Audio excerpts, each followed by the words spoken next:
Around 4 years ago, on May 11th, 2020, Kevin Kim asked me to join his Dynasty fantasy football league. I really wasn't interested at the time, but I knew that if I had said no, eventually I would have come to regret it. So Kev told me that Dynasty football is a bigger commitment than fantasy because you essentially keep all of the same players from last year until they retire or you decide to trade them to another team. And when I heard of this concept, I was mind blown because you are basically the general manager of your very own football team. But not just any football team, a team that sticks around, like a family. The team named Frederick Families was inspired by me moving from Fredericksburg, Virginia to Frederick, Maryland, getting married to the love of my life and having a baby. So our team represents and plays in honor of all of the local families, YMCAs, and schools in the local area. We began our startup draft 4 years ago. At the time, I was given pick number 6, and with my very first pick in the 2020 Dynasty draft, I selected Derrick Henry. But the real value of that startup draft was drafting Josh freaking Allen in round 5 at the 506. I had no idea what I was doing at the time, but that pick ended up being one of the greatest values of all time. Things started off rocky that year as I began the season by losing the first 3 games, but then I won the next 4. Lost, won, lost. And then somehow I snuck my way into the playoffs because Honecker decided he wanted to tank in the last regular season matchup. Then I immediately lost to Kevin Kim in the first round, but man, I was stinking pumped that I actually made it to the playoffs that year. And moving into year 2, I was so excited because that meant I was no longer a rookie. I started making moves that I didn't know would actually put me in a good spot. Right before the season, I was able to acquire Antonio Brown by trading away who is now known today as Robbie Chosen, a free thinker for another free thinker. In the first game of the season, AB scored 21 points while Gronk scored 25 points in a spectacular showing for the Tampa Bay Buccaneers. Little did I know that these old heads would lead me to my first victory over Gene, and Rob Gronkowski would continue to go off in tandem with Aaron Jones, leading me to my second victory in week 2. I also recall fleecing Delbaum in a trade for Devontae Adams before that same week by giving away 2 seconds and Juju Smith-Schuster. And that week, the Raiders beat the Steelers 26-17. And so now, we are rolling. Josh Allen starts to explode. I have Devontae Adams going off. I even acquired Cooper Kupp, and even Sam Darnold had himself a day. With such a strong wide receiver core and discovering Josh Allen's true QB1 upside, I was able to push through most of the weeks, even though the rest of my positions were pretty spotty. I had an 8-game win streak until Kevin France bested me in week 9, but after that week, I was back, baby, with another 4-game win streak and even got my revenge on Kev Kim. Carter beat me in week 14, and I got him back in week 15 in the first round of the playoffs. After boasting an 11-3 record, man, before marrying my wife and having a baby, this was the highest point in my life. But then, the championship weekend against Mr. Two-Time, aka Kevin Kim, I lost. I freaking lost by about 5 points. I was devastated. I couldn't believe it. I was humbled. After losing that final, Kev started trash talking me and getting in my face, saying some disgusting things. So this is great for you. I mean, you set your lineups, you made the right picks. I wasn't gonna put up with it, so I just turned off my notifications. Dave Ramsey says you should never make any big life decisions while you're grieving or experiencing heartbreak. So did I listen? No. Going into year 3, I ended up making a lot of questionable decisions, and it just kept getting worse and worse and worse. I felt like I needed to resolve an issue that didn't even exist.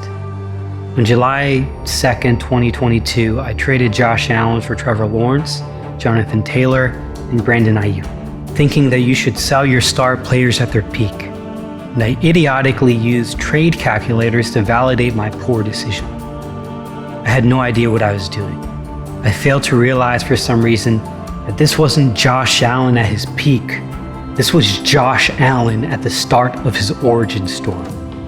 So immediately, I was at a loss. Then after that move, I traded Jonathan Taylor. Then I traded Trevor Lawrence for Deshaun Watson, who ended up having over 20 civil lawsuits against him. 20! My addiction for trades completely ruined my dynasty team and my life. I went from Josh Stallion and the Triple Crown winner in Cooper Kupp to a washed Deshaun Watson and a bunch of nobodies and bad draft picks. I finished the 2022 season with a 3-11 record, second to last place only to the Rocky Rookies, owned by Randall Delbaum. Going into the 2023 season, this past year, I knew there was no way I was going to compete. So it was time to seriously begin my dynasty rebuild. Kev Kim owned my first round pick in 2023, and he selected Anthony Richardson at the 102. No matter what would happen next, I knew I could not let the same thing happen to me again next year. I still didn't own my first round pick again for 2024. So in order for me to properly rebuild, I needed to embrace the strategy of tanking. But you obviously can't do that if you don't have your pick. So it was back to the war room to find out how I could save my beloved 2024 first. It was a sticky situation because my dynasty rival, Delbaum, had my first. And there was no way he was going to give it to me if he didn't have his. And his first belonged to, you guessed it, Kevin Kim. Despite being a long and arduous process, all three of us managed to barter and were able to pull off one of the craziest moves I've ever seen in Dynasty football. A 3-sided trade. It was after that moment that I was able to see stars in the horizon. It was time to rebuild. I traded Kevin France's 110 pick to Randy for Jordan Love, who ended up popping off as a top 5 QB in 2023. I then took Jordan Love and managed to swing a trade for CJ Stroud, who ended up having one of the most prolific QB rookie seasons of all time. Our league then voted to change our scoring format to tight end premium, and right before this new rule was established, I was able to get rid of Deshaun and Njoku for Kyle Pitts and the 105 in this year's 2024 draft. I really wanted Jackson Smith and Jigba, so I found a way to buy him off Kev by trading the 105. But because I did that, I needed to find a way back into the top 8 picks, so I consolidated the picks that I had left and I sold them for the 107. After so many transactions, the draft board has been primed. I clinched the 101, Randy has his own pick at the 102, and Kevin has the 103, 104, and the 105. Delbaum at the 106, I'm back at the 107, and then Kev finishes the round with a total of 6 first-round picks. I'm not proud of this layout, but I'm not the only one at fault here. Shame on everyone who refused to trade with me. At the 101, it only makes sense for me to go with Caleb Williams in a Superflex league. Don't screw this up. It's pretty straightforward. Caleb is now joining a team that has been stacked specifically for him by the Chicago Bears. Keenan Allen, DJ Moore, now Rome Odunze. Randy owns Kyler Murray, so it only makes sense for him to draft Marvin Harrison Jr. with his 102. This completes a perfect trifecta of wide receivers, as Randy already owns Justin Jefferson and Jamar Chase, although he may be tempted to select Neighbors, who is on Randy's favorite team, the New York Giants. With the 103, I have Kev drafting Jaden Daniels, who is poised to have the most rushing upside out of all of the QB prospects. Apparently Kev is a Drake May superfan, so he's going to take him with the 104. As a Patriots fan, I'm dying on the inside. At the 105, Malik Neighbors is an easy smash. He's the clear-cut wide receiver 2 of this draft class. If it weren't for MHJ, he would be the #1 receiver in any other draft. Let me tell you something. Delbaum has been so bad at drafting dynasty QBs in the past few years that he needs one so bad. If he doesn't take J.J. McCarthy with the 106, Lord help this man. He's currently rocking with Desmond Ridder, Kenny Pickett, Sam Howell, and he recently traded for both Russell Wilson and Justin Fields, who are now competing for the starting job for the Pittsburgh Steelers. But let's be real. It would be too irresponsible for Delbaum to draft McCarthy here. So he's actually going to trade out or take Rome Odunze just to spite me. That means McCarthy falls into my lap just as I planned. So I'm going to take him with a 107 and use him as a bargaining chip in this Start 2 QB league.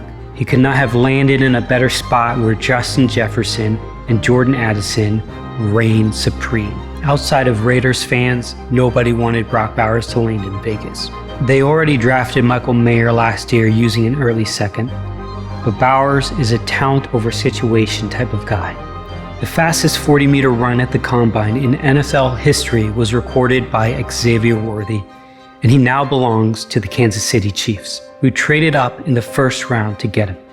Kev is currently salivating over this high-scoring, high-potential situation, and Kev clearly has the roster depth to risk the 109. To cap off the first round with the 10th pick, Kev is likely to trade back, but in this scenario, he uses the pick on another Xavier Legette, who is probably the most lovable personality out of the draft.